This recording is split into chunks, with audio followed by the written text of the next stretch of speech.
Hello everyone, welcome back to Shahi classes. आज का जो वीडियो है वो उनके लिए जो एसएससी सीजीएल 2025 दे रहा है, जो 2026 के लिए तैयारी कर रहे हैं उनके लिए नहीं है। ये स्पेसिफिकली उन्हीं के लिए है जो 2025 दे रहे हैं, और उनके लिए है कि उनको क्या करना चाहिए अभी लास्ट 3 वीक्स में और क्या चीज़ बिल्कुल नहीं करनी चाहिए। और फिर मैं कुछ सोर्सेज बताऊंगा जहाँ से आप उन चीज़ों को देख सकते हैं। तो सबसे पहले एक जो कॉन्सेप्ट है, जो मैं अपनी दूसरी वीडियोज़ में भी बता चुका हूँ, वो है लो हैंगिंग फ्रूट। कि अगर कोई पेड़ है उसमें बहुत से फ्रूट्स लगे हुए, तो आप हमेशा पहले ये सिक्योर करो कि ये जो लो हैंगिंग है, ये आप जो खड़े खड़े इन फ्रूट्स को तोड़ सकते हैं, आप पहले इनको कलेक्ट करें। उसके बाद आप जाए कि ये सबसे ऊपर जो फ्रूट है उसको लेना है। और अभी क्या हो रहा है कि अभी हर कोई कोई एक प्रॉब्लम आ गया, कोई मॉन्टी हॉल वाला या XYZ कोई नए टॉपिक पर, उसका हवा बना दिया और हर कोई उसी के पीछे भाग रहा है। अरे वो एक क्वेश्चन है, छूट भी जाएगा तो तुम्हारा सिलेक्शन नहीं रुकेगा। इतना तुम कम से कम मेक श्योर करो कि तुम ये जो है इन चीजों को तो नहीं छोड़ो। इसके पीछे भागने जाओगे, ये नीचे वाले जो टॉपिक्स है जो तुमने पहले पढ़ रखे हैं, जिनको बस रिवाइज करना है, उनको तुम रिवाइज नहीं करोगे, वो चीजें छूट जाएगी। इनसे बेसिक क्वेश्चन आएंगे, वो तुम अटेम्प्ट नहीं कर पाओगे। तो एटलीस्ट इनको तो पूरा अपना स्ट्रांग कर लो। तो मेन हमारा यही है कि 80% पेपर चेंज हुआ, 80% तो पुराने उसी पे आ रहा है। ठीक है, उसमें जो 80% पोर्शन है उसमें लैंग्वेज चेंज हो गई क्वेश्चन की, उसमें कोई कॉन्सेप्ट चेंज थोड़ी हुआ है कि कुछ नया ही हर क्वेश्चन तुम्हारा नए कॉन्सेप्ट पे आ रहा है। और मैथ्स में आ तो अभी भी वही simple interest, compound interest, ratio, proportion, trigno, geometry, इन्हीं से मोस्टली क्वेश्चन तो तुम्हारे इसी से आ रहे हैं। एक दो प्रोबेबिलिटी के आ गए, एक दो पीएनसी के आ गए, तो अब इसके पीछे तुम भागने थोड़ी बैठोगे। तो ये चीजें देखते हैं। अब थोड़ा मैं आपके साथ सब्जेक्ट वाइज डिस्कस कर लेता हूँ कि क्या करना चाहिए और क्या नहीं करना चाहिए। जैसे कुछ जो चेंजेस है, बाइनरी, ऑक्टल है, इस टाइप के ये पूछ रहे हैं, मॉड्यूलस है या मॉन्टी हॉल प्रॉब्लम है। रीजनिंग में देखोगे तो स्टेटमेंट कंक्लूजन टाइप के वो आ रहे हैं, या असर्शन रीजनिंग टाइप के आ रहे हैं, सर्कुलर अरेंजमेंट वाले क्वेश्चंस आ रहे हैं, और कुछ क्वेश्चंस वो मशीन बेस्ड आ रहे हैं। तो ये कुछ है जो इनमें से कुछ क्वेश्चंस नए आ रहे हैं। और ये भी यूजुअली आप रीजनिंग में देखोगे तो जो मशीन बेस्ड वाले वो इतना टफ नहीं होता है आपके, वो 5 उसने ऐसे गिवन होता है। ये बैंक, अब हो क्या रहा है कि ये बैंकिंग में ये क्वेश्चंस बहुत ही टाइम से ये चले आ रहे हैं। वहां पे मशीन बेस्ड, आप बैंकिंग का मेंस देने जाओगे, हर मेंस में आपको मशीन बेस्ड प्रॉब्लम मिलेगी रीजनिंग में। सिमिलरली आपको ये बाइनल ऑक्टा के क्वेश्चंस मिल जाएंगे। ये सर्कुलर अरेंजमेंट, और ये तो वहाँ कॉमन है, प्री से लेके मीन्स तक सर्कुलर अरेंजमेंट ही चलता रहता है, सिटिंग अरेंजमेंट, सर्कुलर अरेंजमेंट। तो वो इन्होंने इंटरमिक्स कर दिया, बैंकिंग के क्वेश्चंस इधर डालने लग गए। तो जो एसएससी की तैयारी कर रहे थे उनके लिए दिक्कत हो गई, और ये जो बैंकिंग की तैयारी कर रहे थे उनके लिए बूम हो गया कि हाँ उनका ये साथ में कवर हो रहा है। तो अब आपको जो स्पेसिफिकली एसएससी को टारगेट करके तैयारी कर रहे थे उनको क्या करना है, अब हम ये सब्जेक्ट वाइज डिस्कस करेंगे। पहले एक इन जनरल बता देता हूँ मैं। चलिए पहले मैथ्स से स्टार्ट करते हैं। मैथ्स में जैसे आप देखोगे तो कुछ ये मॉन्टी हॉल प्रॉब्लम है, या एक कार्ल पियर्सन वाली वो कोई है। इस टाइप से आपकी अलग अलग वो इश्यूज है, इश्यूज या क्वेश्चंस आ रहे हैं। तो एक सेकंड,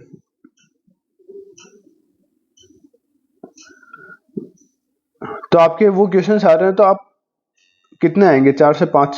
बाकी तो वही आ रहे हैं जो आपने पढ़ा है, 20 क्वेश्चन। तो अब इन 4 से 5 में आप जैसे पीएनसी या probability, permutation, combination, probability question है। अब आप इन टॉपिक्स को डीप में पढ़ने जाएंगे ना, तो ये टॉपिक ही मतलब 10-10, 15-15 दिन के, तो ये एक एक टॉपिक है।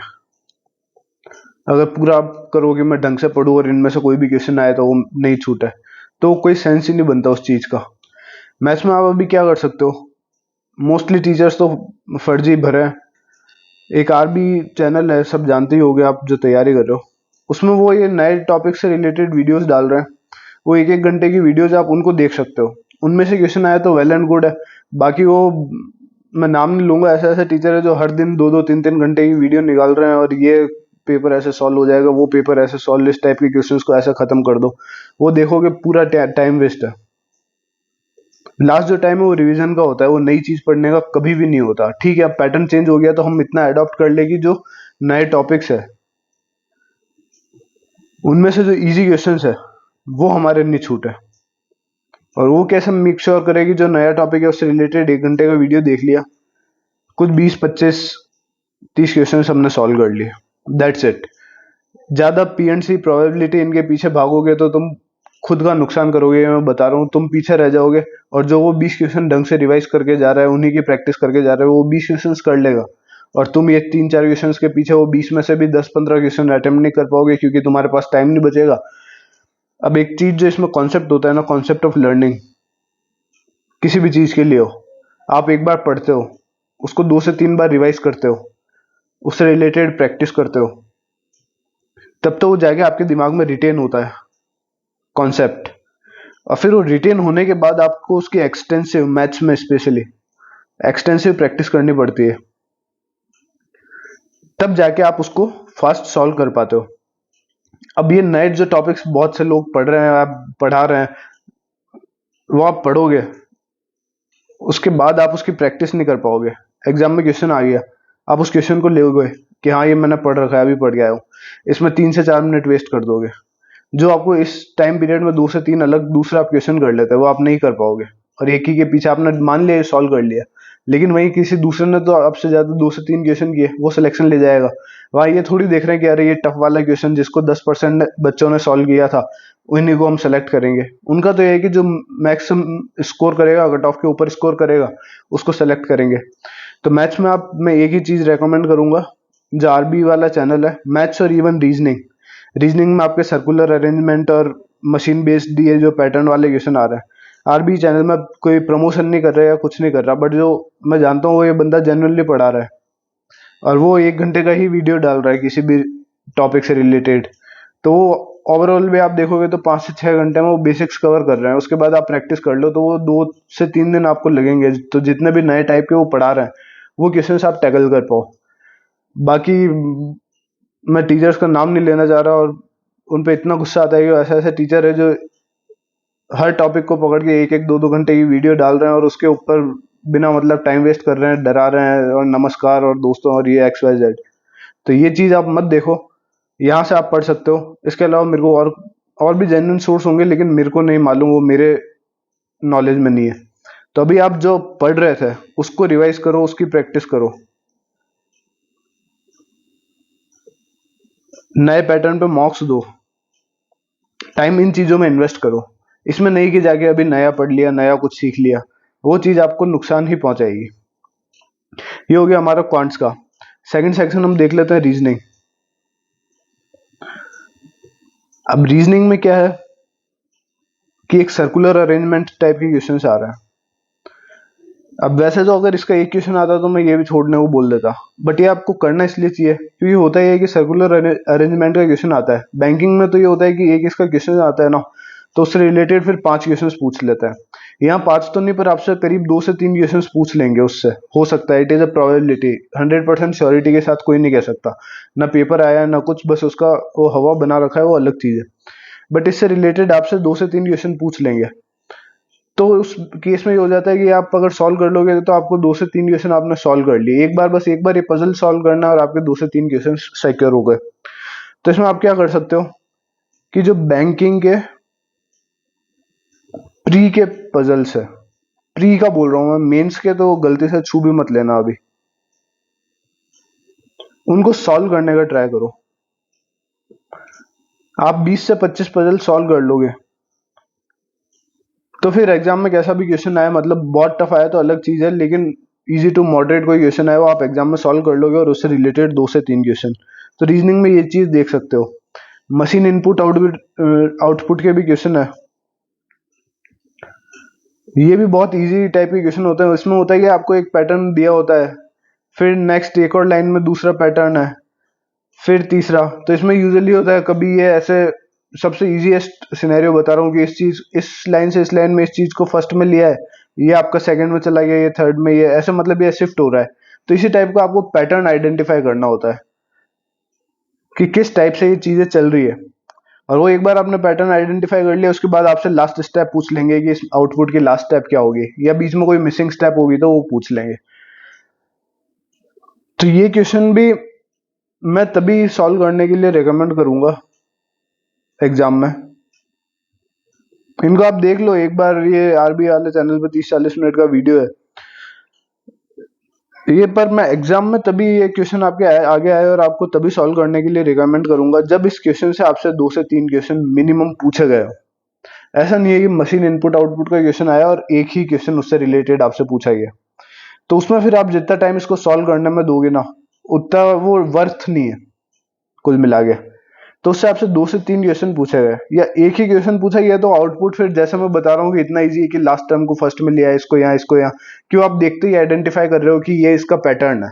तो या तो वो इतना इजी पैटर्न उसमें हो या फिर उससे रिलेटेड 3 क्वेश्चन के अराउंड पूछा है तो उसमें हमको दिमाग लगाना है, नहीं तो इस टाइप के क्वेश्चन आप छोड़ दो।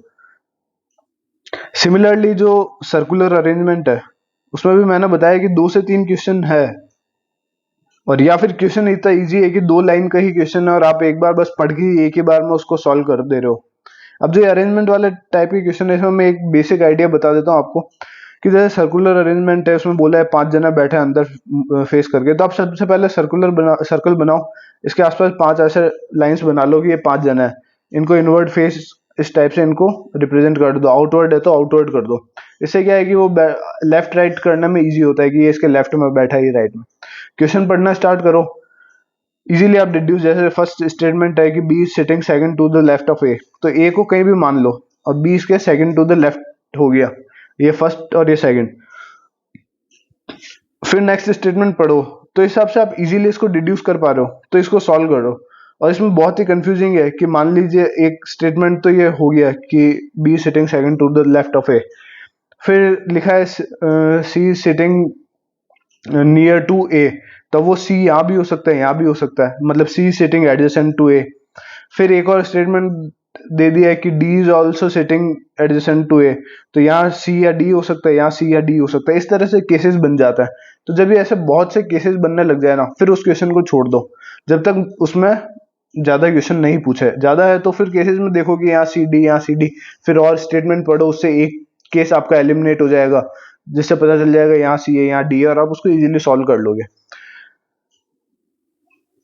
फिर आते हैं आपके ये असर्शन रीजनिंग वाले टाइप के या स्टेटमेंट कंक्लूजन, इस टाइप के जो क्वेश्चंस है ना जिसमें मोस्टली असर्शन रीजनिंग, इसमें अगर क्वेश्चन आपको पढ़ने में छोटा लग रहा है, रीडिंग में टाइम कम लग रहा है, तो इसको अटेम्प्ट करो। रीडिंग में ही आपको टाइम ज्यादा लग रहा है कि आपको देख के लग रहा है कि ये तो मेरे को पढ़ने में ही 2 मिनट निकल जाएंगे, स्किप कर दो, क्योंकि फर्स्ट ऑफ ऑल तो आपने 2 मिनट वेस्ट किए। दूसरा क्या होता है कि इनमें जो आंसर्स है वो यूजुअली कोई भी श्योर नहीं होता है, इसमें सबको अपना आंसर सही लगता है और फाइनली होता ही है कि जो आपका एग्जाम कंडक्टिंग बॉडी है एसएससी है उसने जो सही माना उसको सही मान लिया जाता है। ये सेम चीज ऐसे यूपीएससी के सीसेट पेपर में भी होती है और सेम बैंकिंग में भी होता है। इसमें आप कभी श्योरिटी के साथ नहीं बोल सकते कि असर्शन रीजनिंग वाले क्वेश्चंस में श्योर शॉर्ट यही आंसर है। तो अगर वो आप इजीली पढ़ पा रहे हो विद इन अ मिनट तो उसको पढ़ो और फिर उसको अटेम्प्ट कर दो, फिर उसको आपको जो भी समझ आ रहा है उस हिसाब से अटेम्प्ट कर दो।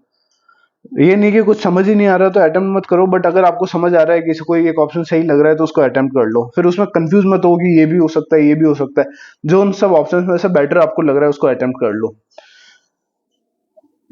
तो ये हो गया मैथ्स और रीजनिंग का। लास्ट में मैं बताऊंगा कि मॉक्स कैसे अटेम्प्ट करना है या एग्जाम में एक्चुअल आपको पेपर कैसे अटेम्प्ट करना है। इंग्लिश है, इंग्लिश आपका वही आ रहा है जो पहले आता था, ठीक है, किसी पार्ट की इंपॉर्टेंस बढ़ा दी, एक्टिव पैसिव की बढ़ा दी या पार्ट्स ऑफ स्पीच के बढ़ा दिए, बट इंग्लिश आ तो वही रही है, इंग्लिश है ही वही। लैंग्वेज आप पढ़ रहे हो तो वो कोई नई लैंग्वेज तो इन्वेंट नहीं कर देंगे, इंग्लिश में नई वोकेबलरी इन्वेंट कर दी। और अब कोई ये पूछ रहा है कि वोकेबलरी में अब प्रीवियस ईयर का कितना मैटर है या नहीं है, जो मतलब ब्लैक बुक से करते थे वो कितना इंपॉर्टेंस है, तो उनका इंपॉर्टेंस है। इंपॉर्टेंस इसलिए है और उनको रिवाइज करने का इंपॉर्टेंस इसलिए है कि ठीक है मान लिया उन्होंने नए वर्ड्स पूछे, बट जो आपका कंपटीशन है ना वो तो वही ब्लैक बुक करके जा रहा है। तो आपको तो बस इतना मेक श्योर करना है कि आपके साथ अगर 10 लोग एग्जाम दे रहे हैं उनमें से 7 उस क्वेश्चन को अटेम्प्ट कर पा रहे हैं, तो मैं भी उस क्वेश्चन को अटेम्प्ट कर पाऊँ। आपका टारगेट ये नहीं होना चाहिए कि मैं नए वर्ड्स पढ़ने बैठ जाऊं और जितने मेरे को वोकेबलरी के वीडियोस दिख रहे हैं कि ऐसे में ये नए क्वेश्चंस पूछे जाएंगे और ये नए टाइप के आएंगे, कोई सेंस नहीं है, कोई सेंस नहीं है इस चीज का, और ये चीज भूल के भी मत करना। तो ब्लैक बुक वगैरह उनका पूरा इंपॉर्टेंस है, प्रीवियस ईयर जो मोस्ट रिपीटेड है उनमें से क्वेश्चन आया, आपका वो गलत नहीं होना चाहिए। क्वेश्चन नहीं आया तो कोई बात नहीं, वो नया आया तो सबके लिए नया है। तो ये चीज इंग्लिश में है, बाकी इंग्लिश में कोई ज्यादा चेंजेस है नहीं। ठीक है, क्वेश्चन है वो लंबा है, लॉन्ग है, तो मैं शुरू से बोलता था कि आपको रीडिंग करनी है, रीडिंग से ही आपकी स्पीड बढ़ेगी। बट अब जो भी है वो है। आप इंग्लिश में देखो, क्वेश्चन पढ़ने में टाइम लग रहा है या पढ़ रहे हो आप, आपकी इंग्लिश थोड़ी वीक है और आपको कंफ्यूजिंग लग रहा है, जैसे न्यूज़पेपर कोई एडिटोरियल आ गया और वो पढ़ने में कंफ्यूजिंग लग रहा है और आप उसको डिड्यूस नहीं कर पा रहे, या उसमें मतलब एक्चुअल आप कहीं किसी लाइन में अटक जाते हो, बार बार किसी लाइन में अटक रहे हो, तो ठीक है, उस टाइप के उसको छोड़ दो, उसमें टाइम वेस्ट करने का नहीं है मतलब। बट जैसे फिल इन द ब्लैंक्स है या क्लोज टेस्ट है, एक्टिव पैसिव है, ये सब तो आपको करनी ही है। स्टेटमेंट एक्टिव पैसिव में बहुत लंबे लंबे आ रहा है, तो भाई इन सब की फिर कट ऑफ भी तो कम जाएगी। पिछले साल एसएससी की कट ऑफ जा रही थी 150 160, तब भी बच्चे यही रो रहे थे कि इतनी हाई कट ऑफ है और ये है और एसएससी को पैटर्न चेंज करना चाहिए और टफ पूछना है। अब जब टफ पूछ रही है तब भी आपकी वही दिक्कत है कि इतना टफ पूछ रही है आउट ऑफ सिलेबस। और आपको तो अपना कंपटीशन को एलिमिनेट करना है, उनसे ऊपर आना है, भले फिर कट ऑफ 100 नंबर ही जाए और आपके 110 नंबर आए, 160 थोड़ी चाहिए, जो कट ऑफ चाहिए उससे ऊपर आने चाहिए। आपका कंपटीशन है वो भी वही तैयारी कर रहा था जो आप कर रहे थे इतने टाइम, तो अभी उसी चीज को रिवाइज करो, उसमें गलती मत करो। 80% पेपर वहीं से आएगा, 20% नया आएगा, उसमें से जितना टैकल हो पाए उतना टैकल करो, नहीं हो पा रहा तो उसको छोड़ दो। ठीक है, और ये आपको एक एज भी प्रोवाइड करेगा, ये उनको एज प्रोवाइड करेगा जिनका जीके ज्यादा स्ट्रांग नहीं था, वो वापस गेम में आ गए। क्योंकि हो ये रहा था पिछले सालों तक कि मैथ्स, रीजनिंग, इंग्लिश हर कोई कर रहा था, जीके में जिसके तुक्के सही हो रहे हैं उसका सिलेक्शन हो रहा है, जिसके तुक्के गलत हो रहे हैं वो रिजेक्ट हो रहा है। इवन मेंस को भी यही कहानी थी कि मेंस में भी जिसका जीके के 25 क्वेश्चन है, 7-8 क्वेश्चन हर किसी को आ रहे हैं, बचे हुए में हर कोई तुक्का मार रहा है, जिसके तुक्के मैक्सिमम सही हो गए उसका सिलेक्शन हो गया, जिसके नहीं हुआ उसका रिजेक्शन हो गया। फिर आगे बड़ी बड़ी बातें कर दे कि मैंने यहाँ से पढ़ा था और ये किया था, वो कोई सेंस नहीं है उस चीज का। तो इस चीज को आप समझो, तो अभी आपके पास एक लेवल प्लेइंग फील्ड वापस आपको मिला है, तो इसको पॉजिटिवली लो। इसको ये मत बोलो कि हमारे साथ ये हो रहा है, हमारे साथ वो हो रहा है, जो भी हो रहा है वो सही है। अपने आप को, अपने माइंड को अगले 3 वीक में इस तरह से आप ट्रेन करो कि आप पेपर को ढंग से अटेम्प्ट कर पाओ। वो एक बार हम जीके का देख लेते हैं, उसके बाद देखते हैं कि आपको अटेम्प्ट किस टाइप से करना है। जीके सबसे मेन, पहले से पुराने ये अटेम्प्ट से या पुराने टाइम के पेपर से ही हवा बन रहा है जीके ये जीके वो।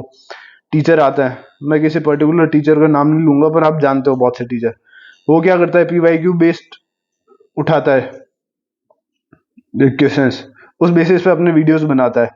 फिर आप पीवाईक्यू सॉल्व करने, ये मैंने अपने सेम वीडियो में बता रखा है। फिर आप पीवाईक्यू सॉल्व करने जाते हो, आपसे पीवाईक्यू सॉल्व हो जाता है, 50 में से 40 नंबर आ गए, आपको लगता है अरे बेस्ट टीचर है, लूप में फंस गए। टीसीएस ही पेपर करवाता ना, तब भी मैं बता रहा हूँ, अगर टीसीएस पेपर करवाता तो भी ये जो इस टाइप से टीचर्स पढ़ा रहे हैं ना, जो आपको वन शॉट दे रहे हैं और ये दे रहे हैं वो दे रहे हैं, तो जो ये पीवाईक्यू बेसिस पे ही जिन्होंने अपने नोट्स बना रखे हैं या अपने लेक्चर्स बना रखे हैं, तो वो टीसीएस पेपर करवाता तब भी आपके नहीं होते। अब होता क्या है कि हर कोई यहाँ जीके में इस बार कम हो जाए, चेंज हो जाए, चीज तो अच्छी है कि जिसको आ रहा है वही कर पाए, या जो ऑप्शन एलिमिनेशन से क्वेश्चन कर पा रहा है वही कर पाए। बट पिछले टाइम तक ये हो रहा था कि हर कोई तुक्के मार रहा था। पिछले आपने मेंस का पेपर देखा होगा, एक पूछा था कि किसने ये स्पीच दिया, उसका वो चीफ इलेक्शन कमिश्नर टाइप का आंसर था। कुछ उन्होंने बहुत ही मिनरल्स वगैरह के पूछे थे, मिनरल्स के नाम पूछ लिए थे, और भी ऐसे बहुत ही रैंडम और ऑब्सक्योर क्वेश्चंस थे। एटलीस्ट 5 से 6 क्वेश्चंस तो ऐसे ही थे। फिर आपके 5 से 6 क्वेश्चंस आते हैं जो बहुत ही टफ कैटेगरी के थे, जो किसी ने पढ़ाए हो या किसी ने कोई वीडियो में बताए भी हो, तो आपको हर वीडियो की हर लाइन तो याद नहीं रहेगी कि उसने इस चीज में इस टाइम ये बोला था। अरे भाई उसने बोल दिया, उसने जिस समय बोला उस समय उसको भी नहीं पता था कि ये चीज इंपॉर्टेंट है, उसने फ्लो फ्लो में बोल दिया और फिर वो बाद में क्लेम कर रहा है कि ये मेरे इस वीडियो में है। अब आपने क्या हर वीडियो की हर लाइन अपने दिमाग में बिठा ली? नहीं बिठाई ना। तो ये टीसीएस के पेपर में भी यही हो रहा था कि आपके 7-8 क्वेश्चन आप कहीं से भी पढ़ो आप कर लेते थे 25 में से, फिर आपने थोड़ा अच्छे से कहीं से पढ़ा है तो आप 3-4 क्वेश्चन और कर लेते थे। उसके बाद हर कोई तुक्के मार रहा था रैंडम क्वेश्चंस में, उसमें से जिनके सही हो गए, अब होगा ये कि जिस टीचर से मोस्टली लोग पढ़ेंगे उसी के उसमें से सिलेक्शन भी ज्यादा होंगे। फिर वो क्लेम कर ले कि मेरे पढ़ाए हुए में से 70 नंबर आ गए, 60 नंबर आ गए, कोई सेंस नहीं है इस चीज का। जीके आपको मैंने ये न्यू पेपर पैटर्न आने से पहले भी जो मैंने डिटेल स्ट्रेटेजी वीडियो डाला उसमें भी मैंने बता रखा है कि जीके आप डिटेल में पढ़ो तो ही मतलब है, तो ही आप श्योरिटी के साथ बोल सकते हो सकता है जो तुक्के मार के आएगा वो 50 में से 40 नंबर ले आएगा और आप डिटेल में पढ़ के भी 30 ही ला पाओ, फिर आप कंसिस्टेंटली 30 ला पाओगे। उसके एक में 40 आएंगे, दूसरे में वो मारेगा तो उसके 10 ही आएंगे, उसके 15 ही आएंगे। तो जीके आपको डिटेल में कवर करनी पड़ेगी। बट अब क्या करें 2025 के अटेम्प्ट के लिए? अभी तो टाइम है नहीं कि आप 3 वीक में डिटेल में बैठ के जीके पढ़ो। तो अभी जो चीज ऑब्जर्व की जा रही है, आपको वो बहुत से टीचर्स ने बोला, पहले टीसीएस करवा रहा था तब तक उन्होंने बोला कि करंट अफेयर्स बिल्कुल छोड़ दो, करने ही नहीं है, 4-4 5-5 साल पुराना है। और मैं भी यही बोलता था, पर मैं कम से कम इतना बोलता था कि आप पिछले 4 से 6 महीने के तो एक बार थोड़े देख लो। बट ठीक है, अब करंट अफेयर्स के कोई आपको मैराथन वीडियो दिख जाए, एक वीडियो पिछले 6 महीने या 8 महीने, इससे ज्यादा नहीं, 6 महीने 8 महीने का एक वीडियो देखना है आपको। उस वीडियो को 1.5 या 2x पे उसको स्पीड करो जिसमें आप कंफर्टेबल हो, और उस वीडियो को 3 से 4 बार देखो। ठीक है, एक बार आज देख लिया, और ये वीडियो ऐसा नहीं कि कोई 20-25 घंटे का वीडियो ले लिया, अराउंड 3-4-5 घंटे इतने तक का ये वीडियो लो, ये आपका 2.5 से 3 घंटे में हो जाएगा। इसके बाद उसको 4 से 5 बार देखो, इसमें से एक दो क्वेश्चन फंस गया तो फंस गया, नहीं आया तो इससे ज्यादा हम कुछ कर नहीं सकते, इतना टाइम है नहीं। तो ये चीज हो गई करंट अफेयर्स की। दूसरा, फालतू वीडियोस के पीछे मत भागो। ये वन शॉट की जगह ये वाला शॉट ले लो और वो वाला शॉट ले लो, और टॉप 25 और 75, आप उनके टीचर्स के व्यूज बढ़ा रहे हो, उनका टाइम दे रहे हो, और उनको यही चाहिए, उनको रत्ती भर फर्क नहीं पड़ता है कि आपका सिलेक्शन हो रहा है नहीं हो रहा है। आप उनके लिए आप बस एक, you are a bot which is there to watch their videos. तो आप अपने अपना टाइम तो अपने लिए रखो, अपने टाइम की महत्व तो अपने लिए समझो ना, कि आपके लिए आपका टाइम क्या है। आपको सिलेक्शन लेना, आपकी पूरी लाइफ उस पर डिपेंड कर रही है। आप उनके लिए वो थोड़ी है, वो उनके उनके मतलब 1-1 मिलियन स्टूडेंट्स आते हैं, 1-1 मिलियन स्टूडेंट्स वीडियो देख रहे हैं, क्या 1 मिलियन का सिलेक्शन हो जाएगा? 10 लाख वैकेंसी कभी आई है? वो उनमें से 9 लाख ऐसे होंगे जो देखते रहेंगे, 5 साल देखेंगे, फिर मैंने वीडियो डाल देंगे मैंने एसएससी की तैयारी में अपने 5 साल बर्बाद कर दिए। हाँ भाई, तो तुम चीज ही गलत कर रहे थे। ठीक है, गवर्नमेंट एग्जाम की तैयारी करनी 1 साल में करो, 2 साल मैक्स टू मैक्स, उसके बाद निकलो, नहीं हो रहा है कुछ और कर लो। लेकिन ये यहाँ ये वीडियोस, इसके ये वाला शॉट ले लिया और वो वाला शॉट ले लिया, और ये डिटेल्ड वीडियो है और ये कंप्लीट वीडियो है, और ये मत पढ़ो इन चक्करों में। अभी जीके में करंट अफेयर्स में ये देख लो, बोल रहे हैं इकोनॉमिक्स से ज्यादा पूछ रहा है, अगले पेपर में हिस्ट्री से पूछ लिया तो क्या कर लोगे? अभी तुम इकोनॉमिक्स इकोनॉमिक्स पूरे इकोनॉमिस्ट बन गए, अगले 3 वीक में बैठ गए, और वहां हिस्टोरियन बना दिया तुमको पेपर में, क्या करोगे तुम? जो पढ़ रखा है ना अभी तक, इकोनॉमिक्स हिस्ट्री ज्योग्राफी कहीं से भी पढ़ा हो XYZ टीचर से, उसको रिवाइज करो, कि एटलीस्ट, क्योंकि हर किसी ने अभी तक वही पढ़ा है। जो नया पढ़ रहा है ना अभी, वो एग्जाम में उस क्वेश्चन को नहीं कर पाएगा, ये मेरे से लिख के ले लो। अरे 21-25 दिन में आदमी जीके पढ़ता है, एक बार पढ़ता है उसको 3 बार रिवाइज करता है, 4 बार उसका रिवीजन करता है, वो भी एक टाइम इंटरवल में, कि 1 वीक का गैप, 2 वीक, तब जाके वो दिमाग में रिटेन होता है, तब जाके समझ आता है और तुम एग्जाम में उसको रिप्रोड्यूस कर पाते हो। अब तुम यहाँ नए टॉपिक्स लेके बैठ जाओगे, उनको ना रिवाइज कर पाओगे ना उनको रिटेन कर पाओगे। अपना अभी जो टाइम, जो तुमको जो चीजें पढ़ी है उनको रिवाइज करने में देना चाहिए, वहां तुम जाके ये नई चीजें पकड़ के बैठ रहे हो, कोई मतलब नहीं है इस चीज का। ठीक है, कोई डिसेंट तुमको टीचर लग रहा है जो एक आधा वीडियो डाल रहा है कि हाँ यार इस टाइप के हैं तो तुम ये देख लो, जैसे इकोनॉमिक्स के हैं तो इकोनॉमिक्स के वीडियो देख लिए, वो देख सकते हो तुम। बट वो भी मैं इतना रिकमेंड नहीं करूंगा यार, इकोनॉमिक्स तुम पढ़ ही रहे थे ना पहले भी। और फिर इससे स्पेशली साइंस पोर्शन, जो साइंस बैकग्राउंड के है वो ठीक है, वो कई बार इंट्यूशन से भी इन क्वेश्चंस को कर लेता है। बाकी जो अदर बैकग्राउंड के आपने जो अभी तक साइंस पढ़ी है बहुत है उतनी, फॉर दिस अटेम्प्ट स्पेशली, कि जो अभी तक आपने फिजिक्स केमिस्ट्री बायो पढ़ी है वो बहुत है, क्योंकि ये सब्जेक्ट्स बहुत वाइड है यार। मतलब आप जाओगे तो जेई की तैयारी कर लो, नीट की तैयारी कर लो, इन सब्जेक्ट्स में जाके लेके बैठोगे तो ये चीज तो आपको पढ़नी ही नहीं है। अभी अभी जितना पढ़ा है उनको रिवाइज करो, उनमें से क्वेश्चन आया सॉल्व हो गया, बहुत सही है। नहीं हो रहा है सॉल्व, क्वेश्चन देखते ही आपको पता चल रहा है ये मैंने नहीं पढ़ा, मेरे पढ़े हुए, मैं उसको स्किप मार दो। ठीक है, उसको लेके मत बैठो। तो ओवरऑल यही है कि यार फालतू अपना टाइम वेस्ट मत करो वीडियोस देखने में, कि एक एक सब्जेक्ट के आपके 3-3 घंटे के नए वीडियो आ रहे हैं यार। जो पढ़ाने वाला है वही बेवकूफ़ है पहली बात तो, उसको कम से कम आपके टाइम की इतनी तो कदर होनी चाहिए कि बिना मतलब आपके ये दिमाग में भूसा ना भरे। तो जो आपने पढ़ा उसको रिवाइज करो, फालतू फोमो मत, हर कोई फोमो क्रिएट कर रहा है कि अरे ये आ गया, अरे वो आ गया, आप उसमें मत पढ़ो। जो पढ़ेगा वो पीछे रहेगा। आपको सिलेक्शन लेना है, सिलेक्शन लो, और इस जो ये तैयारी का ट्रैप है इससे बाहर निकलो। जो आ रहा है वो आ रहा है, बार बार रिपीट कर रहा हूँ मैं, 80% तो वही आ रहा है। ठीक है, इस फोमो में मत पढ़ो, और ये नए वीडियोज आ रहे हैं, और वो मतलब दिन में 4-4 5-5 वीडियोज आ रहे हैं दबा के, जो और आपके 5 घंटे दिन में वही, और आपको लग रहा है कि मैं कुछ अच्छा कर रहा हूँ, आप कोई अच्छा, आप खुद के पैर पे कुल्हाड़ी मार रहे हो। अब ये सब तो हो गई बात है कि इनमें किस पर्टिकुलर सब्जेक्ट में क्या आ रहा है और कैसे हैंडल करना है। ये एक बार वापस थोड़ा सा बता देता हूँ मैं। मैथ्स, रीजनिंग, आपके को और कोई टॉप टीचर लग रहा है जो जेन्युइनली पढ़ा रहा है, जिससे आप पढ़ रहे थे, जिसको आप जानते हो, जो आपका ज़्यादा टाइम वेस्ट नहीं कर रहा है और आपको इंपॉर्टेंट चीज़ें बता रहा है और छोड़ रहा है, तो आप डेफिनेटली उसको फॉलो कर सकते हो। नहीं तो मेरे नॉलेज में तो आरबी वाले हैं, उनके यूट्यूब पे ही वो फ्री बता रहे हैं। एक तो कोई फालतू वो नहीं है कि मेरे पेड कोर्स में है, मेरे ये कोर्स में, यूट्यूब पे जो वो फ्री वीडियोस बता रहे हैं वो देख लो, मैथ्स और रीजनिंग के। इंग्लिश में जो पढ़ रहे थे वही पढ़ो, कुछ चीजें चेंज नहीं होगी। आपको लग रहा है कि मैं नई चीज पढ़ लूंगा, लैंग्वेज सीखना इजी नहीं है, लैंग्वेज सीखना बहुत टफ है। Language over the years develop होती है लोगों की, और अब आपको लग रहा है कि मैं आज 10 दिन में नई लैंग्वेज डेवलप करूं अपनी और वहां जाके एग्जाम में फोड़ दूं। नहीं, जितना पढ़ा है उतना पढ़ना है, जीके में जितना पढ़ा है उसी को पढ़ना है, उसी को रिवाइज करना है, कोई नई चीज के पीछे नहीं भागना है। ठीक है, पीवाईक्यू का आपका इंपॉर्टेंस थोड़ा कम हो गया, बट पीवाईक्यू फिर भी करो।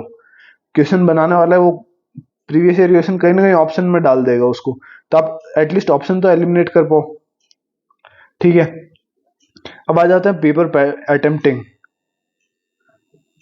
कि पेपर कैसे अटेम्प्ट करना है। पेपर आ रहा है लेंदी, नो डाउट। अब सबके दिमाग में इतने टाइम से मॉक दे रहे थे, एक चीज सेट थी कि हाँ यार 85+ क्वेश्चन तो हमको करनी ही है, उसमें से आपके 5 से गलत, 150-160 का स्कोर आ रहा है, वेल एंड गुड है। अब एग्जाम में बच्चे जा रहे हैं, 60 क्वेश्चन भी नहीं हो रहे, तो ठीक है, वो उससे कट ऑफ कम जाएगी ना, वो चीज भी तो आप देखो।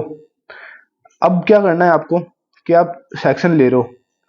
यूजुअली पहले मैं जो करता था, मैथ्स, रीजनिंग, जीके और इंग्लिश, तो मैं पहले रीजनिंग करता था, फिर आपकी जीके, इंग्लिश, मैथ्स। लास्ट में ये होता था कि 30 से 35 मिनट मैथ्स के लिए बच जाते थे, 25, 30, 35। अब वो सीन है ही नहीं। अब आप रीजनिंग में जाओगे, रीजनिंग में 10-15 अटेम्प्ट होंगे, ठीक है, बाकी आपके छूट जाएंगे। यहाँ आपने दूसरे उनमें क्वेश्चन में दिमाग लगा दिया, आधा घंटा यही निकल गया। जीके इंग्लिश के लंबे लंबे क्वेश्चन है, एक्टिव पैसिव के, पढ़ने बैठे, वहां आपके 20 से 25 मिनट, मैथ्स के लिए बचे 5 से 10 मिनट, क्या करोगे? नहीं होगा ना। अभी क्या करना है आपको, पेपर अटेम्प्ट करने जाओ,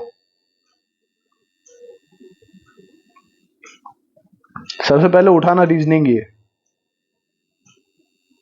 उठाना हमको उसी सेक्शन में है, रीजनिंग में मोस्ट इजी क्वेश्चन करना है, जो एक तो या तो वन लाइनर टाइप हो, या जैसे कोई फिगर बेस्ड तो अब आजकल आ नहीं रहे, कोई नंबर सीरीज का हो गया, नंबर सीरीज और सिलॉग्स, सिलो सिलॉग्स, इन दो के मैंने अपने चैनल पर वीडियो डाल रखे हैं, और मैं ये बता सकता हूँ कि आप इन वीडियोस को देख लो। मैं आपने आपको आ रहा है नंबर सीरीज के क्वेश्चन कर पा रहे हो आप, कोई जरूरत नहीं है देखने की। अगर नहीं कर पा रहे हो तो एक बार इनको देख लो, ये करीब 1-1 घंटे की वीडियो है, 1.5 या 2x पे लगाओ, कुछ चीजें नई सीखने को मिल रही है वो सीखो, और उसके बाद इनके प्रैक्टिस कर लो, क्योंकि इनसे क्वेश्चंस आ रहे हैं। और ये क्वेश्चंस ऐसे होता है नंबर सीरीज में, तो स्पेशली अगर आपका आपने एक बार पैटर्न आइडेंटिफाई कर लिया तो करना इजी है। और सिलॉक्स ये है कि एक बार आपने कॉन्सेप्ट सीख लिया, जो भी टाइप है वो मैंने उसमें वीडियो में बताया, सिलॉक्स से आपने कॉन्सेप्ट सीख लिया ना, तो उससे फिर कोई सा भी क्वेश्चन आए आप इजीली कर लोगे, और वो फिर आपको मार्क्स देगा, वो आपको बहुत ज्यादा टाइम वेस्ट भी नहीं करेगा। इसमें आपको वेन डायग्राम बनाना है और इसको सॉल्व करना है, तो ये चीजें आप देख लो। इसके बाद जैसे मशीन वाला है, उसमें और सर्कुलर अरेंजमेंट इस टाइप में मैंने ऊपर बताया 2 से 3 क्वेश्चन आए, या फिर आपको जो पैटर्न बनता दिख रहा है वो बहुत ही ईजी दिख रहा है, उसमें 20 से 30 सेकंड इन्वेस्ट करो पैटर्न ऑब्जर्व करने में। अगर बहुत ही ईजी दिख रहा है तो उसको अटेम्प्ट करो, नहीं तो उसको भी छोड़ो। या फिर 2 से 3 क्वेश्चन है तो उसमें करीब 1 मिनट आप दो। 1 मिनट में अगर आप उसको सॉल्व कर पा रहे हो, उसके 60-70% पोर्शन तक पहुंच गए, क्योंकि होता ही है एक बार आपने मशीन का पैटर्न डिकोड कर लिया, उसके बाद 3 क्वेश्चन अगर उससे पूछ लिए तो वो खट खट खट 10-10 सेकंड में आपके सॉल्व हो गए। तो आपने 2 मिनट यहाँ दिए और 30 सेकंड यहाँ दिए, तो टोटल आपके 2.5 मिनट, लेकिन वो 2.5 मिनट में आपने 3 क्वेश्चन सॉल्व कर लिए। तो ये चीज अगर उससे 2 से 3 पूछे जा रहे हैं तो आप उसको सॉल्व करने का ट्राई करो, और वो भी अगर इजी लग रहा है 30-35 सेकंड में आपको लग रहा है कि हाँ मेरे से हो जाएगा, तो रीजनिंग में मोस्ट इजी करो। सेकंड ये बता दिया मैंने, सिलॉक्स, नंबर सीरीज, इस टाइप के क्वेश्चंस आपको करना है। और फिर कोई बहुत ही एसर्शन रीजनिंग टाइप के अगर सिंगल लाइन में है, आपने एक बार पढ़ लिया, आपको पढ़ते ही समझ आ गया और आपको ऑप्शन में से कोई एक ऑप्शन सबसे ज्यादा सुटेबल लग रहा है, उसको टिक करो, आगे बढ़ो। बाकी कोई क्वेश्चन है जिसमें आपको लग रहा है कि हाँ मैं बाद में कर सकता हूँ ये, तो उसको मार्क फॉर रिव्यू करके बाद में देखेंगे, बट ऊपर टाइम अपना लगाओ। अब टाइम क्या है, टाइम अभी भी आपको उसी हिसाब से चलना चाहिए कि 15 से 20 मिनट में। और इवन मतलब जैसे फर्स्ट टाइम आप जा रहे हो ना, तो मैं बोलूंगा आप 12 से 15 मिनट रीजनिंग के, 12 से 15 क्वेश्चन, ये बहुत ही आइडियल सिनेरियो है। 12 से 15 क्वेश्चन आप रीजनिंग के कर लो 12 से 15 मिनट, तो आप ऊपर टाइम चलता है उसको देखो कि यार मेरे 15 मिनट हो गए, मेरे रीजनिंग में कितने क्वेश्चन अटेम्प्ट हुए। अब आप यहाँ बहुत ज्यादा टाइम वेस्ट करके बैठे हो, और आपको मतलब 15 से 18-20 मिनट तक एक बार सारे क्वेश्चंस को ग्लैंस थ्रू करना है, और उसमें जो भी इजी या मॉडरेट क्वेश्चंस है उनको अटेम्प्ट करना है। इसके बाद जाओ आप जीके पे। जीके में वैसे तो पहले बोलता, पर मैं पहले इसलिए नहीं बोल रहा हूँ क्योंकि जीके में आपसे क्वेश्चन नहीं होंगे तो मोरल बिल्कुल डाउन हो जाएगा, फिर आप नहीं कर पाओगे और फिर वो बाकी के सेक्शन भी बर्बाद हो जाएंगे। जीके में सबसे पहले देखो जो वन लाइनर है, जिनके सीधे ऑप्शन दिए हैं, कोई स्टेटमेंट, कोई बहुत बड़े बड़े क्वेश्चन नहीं है, उनको पढ़ो। क्वेश्चन आता है सॉल्व करो, नहीं आता ऑप्शन एलिमिनेट कर पा रहे हो, एक ऑप्शन दो ऑप्शन एलिमिनेट कर दिया, तुक्का मारो। तुक्का मतलब इंटेलिजेंट गैसिंग होती है कि आप उसमें दूसरा अपना पेरिफेरल नॉलेज लगा रहे हो कि हाँ यार कोई एक चीज पूछ ली तो उससे रिलेटेड और क्या चीजें हो सकती है।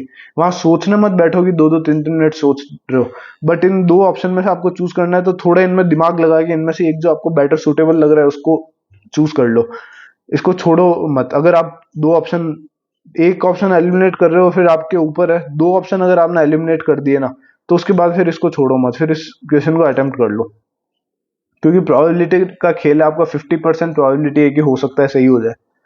ठीक है, तो जीके में ये वन लाइनर जिनके इजी वो है वो आपने पढ़ लिए। फिर कोई थोड़ा लंबा क्वेश्चन है, उसको एक बार ग्लैंस थ्रू कर लो, आपको पढ़ने में कि हाँ मैंने जो पढ़ा है, जो मेरा नॉलेज है उसके आसपास से ये कोई क्वेश्चन पूछा गया है, उसके ऑप्शंस पढ़ो, उसको अटेम्प्ट करो। आपको लग रहा है क्वेश्चन पढ़ के कि यार ये तो मैंने ऐसा तो कुछ पढ़ा ही नहीं है, इससे रिलेटेड कुछ देखा ही नहीं, उसको वहीं छोड़ दो, एक बार के लिए देखना ही नहीं है। इस तरह से जीके में आप फर्स्ट टाइम में जिसमें आपको श्योरिटी से क्वेश्चन आ रहा है, 7-8 मिनट मैक्स दे सकते हो। जीके में भले अटेम्प्ट 10 ही क्वेश्चन होंगे, बट आपको 8 से 10 मिनट खींच लो आप, इससे ज्यादा किसी भी हालत में नहीं दे सकते। ये भी मैं बहुत ज्यादा बता रहा हूँ, आपके 7 मिनट आपको टारगेट रखना है कि एक बार उससे ग्लैंस थ्रू हो जाना है, और उसमें से 8 से 10 क्वेश्चन अटेम्प्ट कर लिए। 8 से 10 आते हैं, जितने आते हैं, भले 5 आते हैं 6 आते हैं, उतने अटेम्प्ट कर लिए। सिमिलरली फिर आपको इंग्लिश के लिए करना है। इंग्लिश में क्वेश्चन बहुत ही लंबा लग रहा है और उससे एक ही है, तो उसको एक बार स्किप करो। एक बार जो इजी इजी है, हमारा मेन टारगेट ये है कि अराउंड 45 to 50 मिनट्स में एक बार पेपर के सारे इजी क्वेश्चन हम कर लें, क्योंकि होगा ये कि आप एक सेक्शन में ज्यादा टाइम दे दोगे, लास्ट में आपके मैथ्स के 10 क्वेश्चन छूट गए। आप घर जाके देखो 10 में से 5 बहुत इजी है, जब पेपर आएगा आपने देखा, तो आपने अपने आप को सिलेक्शन से यही बार कर लिया, ये 5 क्वेश्चन नहीं कर गए। तो हम ये तो चाह रहे हैं जो इजी और इजीली सॉल्वेबल है वो हम अटेम्प्ट कर ले। तो इसमें आपको मल्टीपल स्टेज में उनको अटेम्प्ट करना पड़ेगा। पहले में आप अटेम्प्ट करो जो इजी है, और इसमें जो है ये आपकी प्रैक्टिस होगी सिर्फ मॉक से। डेली एक मॉक दो, जो भी नया पैटर्न पुराना पैटर्न कुछ भी मिल रहा है उस पर मॉक दो। पुराने पैटर्न में तो मैं जो हार्ड टाइप के है ना मॉक्स, उनको दो। ये हार्ड टाइप के इसलिए बोल रहा हूँ मैं क्योंकि ये मॉक्स आपको ये सिखाएंगे कि क्वेश्चन को कैसे पढ़ना और कैसे स्किप करना है। बाकी होता ये है कि हमको लगता है अरे क्वेश्चन सॉल्व हो रहा है, उसमें 2 मिनट दे देता है और वो लास्ट में सॉल्व नहीं होता है। तो आप हार्ड टाइप के जो मॉक्स है, जो न्यू पैटर्न पे है, अरे स्कोर कम आ रहा है उसकी चिंता मत करो, वो एग्जाम में जो आएगा वो तब देखेंगे कि वहां क्या करना है। अभी जो आप मॉक्स दे रहे हो उनका मेन पर्पज है कि आपको क्वेश्चन को लीव करना आना चाहिए। क्वेश्चन को पहले तक तो ये था कि आपको जीके में आना चाहिए और क्वेश्चन सारे अटेम्प्ट करने आने चाहिए। अब गेम वो रही नहीं। अगर पेपर टफ आता है, पेपर वापस इजी आ जाता है तो फिर क्वेश्चन अटेम्प्ट करने आने चाहिए। लेकिन अगर पेपर टफ आता है तो जो मेन गेम है वो है कि क्वेश्चंस को आपको छोड़ना आना चाहिए। 60 मिनट में 100 टफ क्वेश्चंस इम्पॉसिबल है। अगर पेपर का लेवल अच्छा आया तो 60 से 70 क्वेश्चंस आप करोगे, मॉडरेट लेवल आया तो आपको 30 क्वेश्चंस जो है टफ, जिनमें आपको टाइम वेस्ट नहीं करना है, वो आपको छोड़ना है, वो आपको चीज आनी चाहिए। तो ये चीज आप देखो, रीजनिंग करो, जीके करो, इंग्लिश करो, मैथ्स। अब मैथ्स में लास्ट में इसलिए बोल रहा हूँ क्योंकि मैथ्स में ही यूजुअली हमारा टाइम वेस्ट होता है। हम रीजनिंग, जीके इंग्लिश में तो हमको पता चलता है आता है नहीं आता है, तो हम छोड़ने के काबिल रहता है। मैथ्स में हमको एक बार हम अरे सॉल्व करके देखता हूँ, 30 सेकंड, अच्छा यहाँ कैलकुलेशन मिस्टेक, ये कैलकुलेशन, अरे 60 सेकंड हो गए, अरे 1 मिनट, अरे ये तो हो ही नहीं रहा, मेरा आंसर नहीं आ रहा, गए 2 मिनट। और स्टार्टिंग में ये पकड़ के बैठ गए तो फिर खत्म है खेल। इसलिए मैं मैथ्स को लास्ट में, लेकिन मैथ्स के लिए एटलीस्ट 25 मिनट बचाओ लास्ट में। रीजनिंग स्टार्टिंग में फर्स्ट अटेम्प्ट में 15 मिनट, जीके 7 से 8 मिनट, इंग्लिश 10 से 12 मिनट, 10 मिनट। तो ये आपके हो गए 15, 7, 22 और 10, करीब 30-32 मिनट में आपको एक बार जो इजी इजी क्वेश्चन है वो सॉल्व कर लिए। इसके बाद मैथ्स में भी इजी ही करना है। मैथ्स में ये नहीं कि अब मैं 30 मिनट आराम से मैथ्स ही पूरी, मैथ्स में भी आपको अगले 15 से 20 मिनट में जो 12, 15, 20 क्वेश्चन जितने भी आप सॉल्व कर पाओ वो करना है।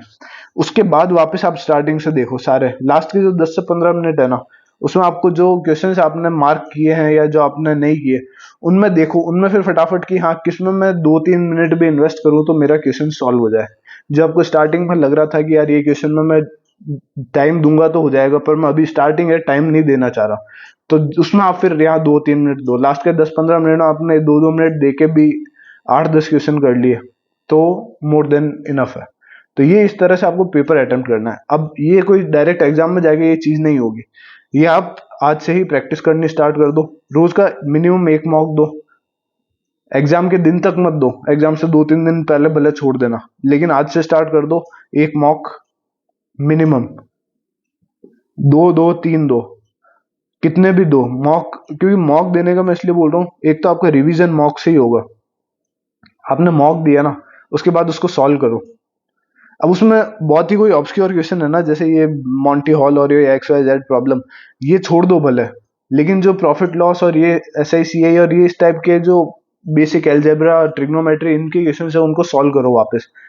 तो ये चीज आपकी प्रैक्टिस करवा रहा है, ओवरऑल सिलेबस को रिवाइज करवा रहा है। ठीक है, पूरा सिलेबस आप एक साथ रिवाइज, आपको एक टॉपिक लेके नहीं बैठे कि मैं ये टॉपिक लेके बैठा इसको रिवाइज किया, ये पूरा सिलेबस आपका साइमल्टेनियसली रिवाइज करवा रहा है और ये आपको ये सिखा रहे हैं कि टफ क्वेश्चंस को कैसे लीव करना है। तो that's it from my side. इतनी चीज करो। 2025 वाले जो है, 2026 वाले, 27 वाले जो आगे दे रहे हैं, उनके लिए मैं आज शाम तक वीडियोस बताऊंगा। उसमें ये है कि डिटेल कैसा आपको पढ़ना है। लेकिन जो 25 वाले हैं वो सिर्फ इस वीडियो को देखो, बाकी अभी कोई डिटेल दूसरे वीडियोस में मत जाओ, किसी टीचर के चक्कर में मत पढ़ो। कोई तुम्हारा वो नहीं है सगा कि यार ये मेरे को सब पढ़ा देगा और ये मेरे को एग्जाम, हर कोई तुमको पागल ही बनाने में लगा हुआ है। कुछ है, मैं सबका नहीं बोल रहा, लेकिन कुछ जेन्युइन टीचर्स है, जैसे मैंने आरबी वाले का बताया, वो टाइम वेस्ट नहीं कर रहा आपका, वो 1 घंटे का वीडियो डाल रहा है, आप देखो उससे क्वेश्चन आ रहा है सॉल्व करो, नहीं तो खत्म करो। या कोई और भी टीचर्स है, बहुत से मैथ्स के भी अच्छे टीचर्स है या दूसरे सब्जेक्ट्स के भी, बट यार कोई बिना मतलब के आपको ये शॉर्ट और वो शॉर्ट और ये ले लो और वो ले लो, कोई मतलब नहीं है उन चीजों का। ठीक है, बाकी that's it from my side, thank you. और कोई डाउट हो टेलीग्राम ग्रुप पर पूछ लेना 2025 वाले इस वीडियो से रिलेटेड। और बाकी वीडियो अच्छा लगा तो लाइक शेयर सब्सक्राइब कर देना। All right, thank you. बाकी अब फालतू ज्यादा इनमें मत पढ़ना, अच्छे से अपना पेपर दो, मॉक दो, मैक्सिमम 2, 3, 4 जितना दे सकते हो। Okay bye.